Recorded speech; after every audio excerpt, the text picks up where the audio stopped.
Where exactly does square root of 2 lie on the number line? We cannot mark it directly like 1 or 2, so we construct it geometrically. We begin by constructing the number line. Mark point O at 0 and point A at 1 unit on the number line. Join points O and A to form a line segment of length 1 unit. At point A, draw a perpendicular line segment of length 1 unit. This forms a right angle at point A. Now join point O to point B to form the hypotenuse of the triangle. This hypotenuse represents the length square root of 2. By Pythagoras' theorem, the square of the hypotenuse is equal to the sum of the squares of the other two sides. Therefore, OB is equal to square root of 2. Taking O as center and OB as radius, draw a circle. The point where the circle intersects the number line represents square root of 2.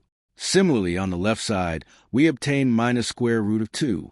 Hence, we have successfully represented square root of 2 on the number line using geometric construction.